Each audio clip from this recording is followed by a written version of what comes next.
Hey y'all, in today's video I am going to give you guys a little bit of a homeschool room tour, but more importantly I'm going to share with you some of the things that have stayed consistent and worked well for us and some of the few changes that we have made in our homeschool room this year, so stick around.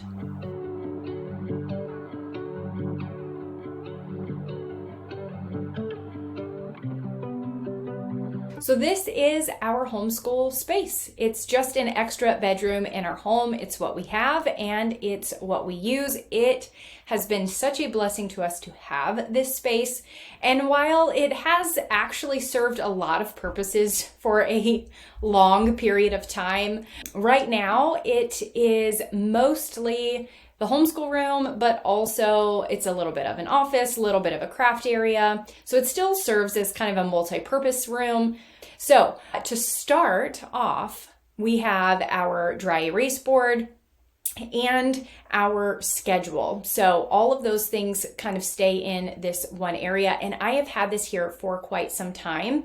It works really, really great. So my daughter can very easily see her schedule there. And then the dry erase board, I have kind of used it for various things over the years, but this year it has proved to be really, really helpful because my daughter is starting to do notebooking for science and history. And I'm glad that I left the dry erase board there. I actually contemplated taking it down because I just found that we weren't actually using it very much, but I'm glad that I didn't because, like I said, it has been wonderful for teaching her how to take notes and her just being able to copy down that information.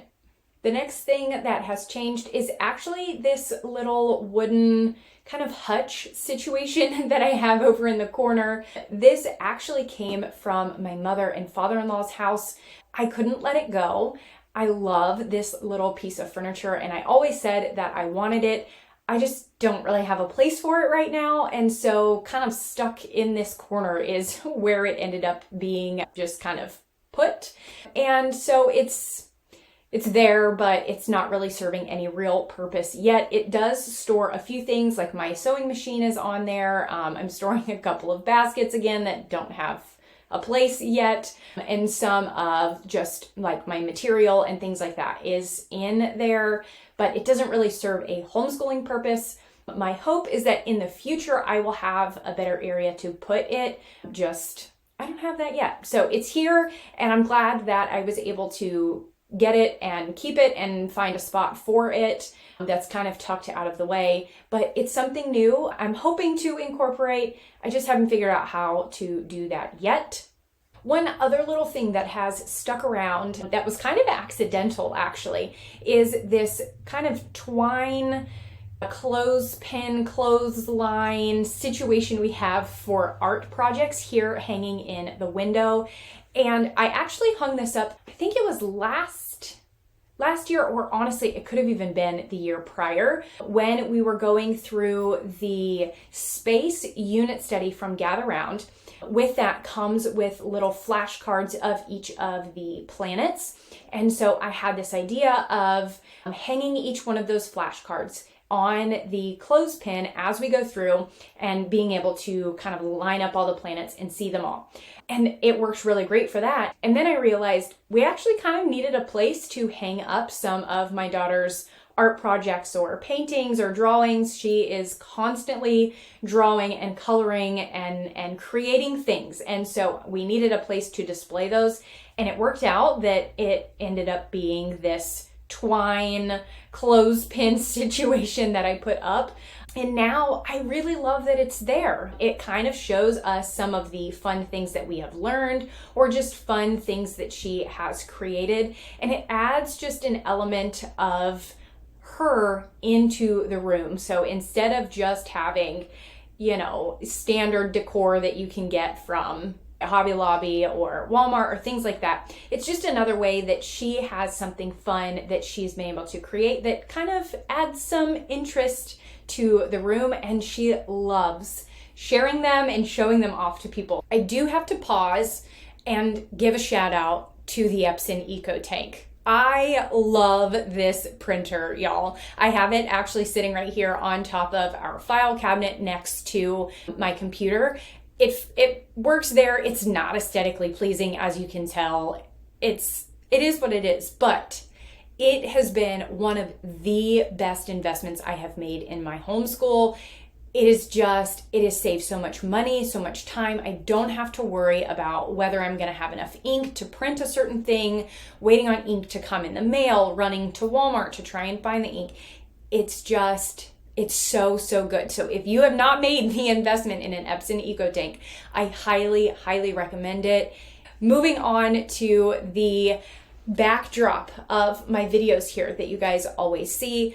It has changed. It is still there, but the purpose for which we use it has changed. And it just kind of depends on the season that we're in and kind of what we need to use it for. It does hold some of the spelling manipulatives that we use for All About Spelling, as well as the basket that my daughter has all of her schoolwork in. So in this basket is, like I said, it's all of my daughter's things that she needs. So it has her notebooks, it has all of her independent work. There's a few books in there, just kind of whatever she may need for school outside of the Math 3 textbook. From the Good and the Beautiful, everything else is in that basket. And I have always had a basket there.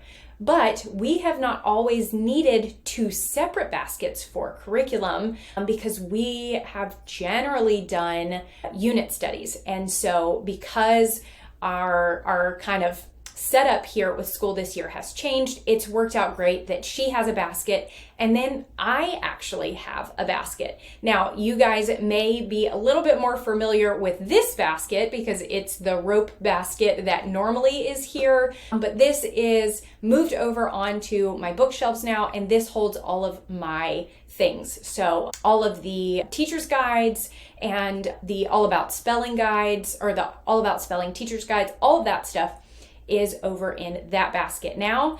And it kind of works out really great because she has hers and I have mine, and we're able to keep them separate and find what we need when we need it. So that has worked out wonderfully. And to go along with that, you may recognize some of those magazine holders that I have up on that shelf as well. I used to have several of those, and that's what I would store our individual unit studies in, along with the books that correlated with those studies, or sometimes even some manipulatives that we had gotten, or I would just kind of use those as ways to keep the unit study items together and go ahead and get those printed out, kind of pre-planned, and keep them together that way.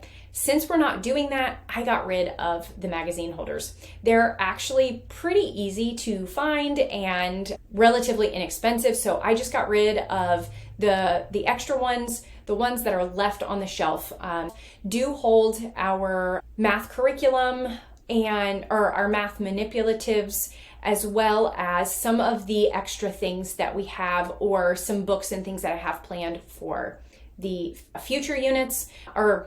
Well, yes, they are future units, but they're just not in the way that I used them previously. And lastly, of course, is the library. The bookshelves here in our homeschool room have been a labor of love for a long time. We have grown a whole bunch in our book selection here, and we actually recently went to a library sale. And so the way that it is kind of divided up now is these two shelves are for her chapter books that she can read. We have picture books along the bottom. I've got some books for me up top. I've got some read alouds. There's a whole system that I have used to organize this. And actually, you can find all of that written out, what I did and how I did all of that over in Made to Homeschool, which reminds me to tell you, Made to Homeschool is having their anniversary sale this month. So it has been an entire year since the Made to Homeschool community has launched, which means you can get up to 30% off of a membership over there. I will leave the link down in the description so you can check that out if you'd like to, but that's a really good place to go to find how I organize the library amongst like a million other things and live videos and the whole thing.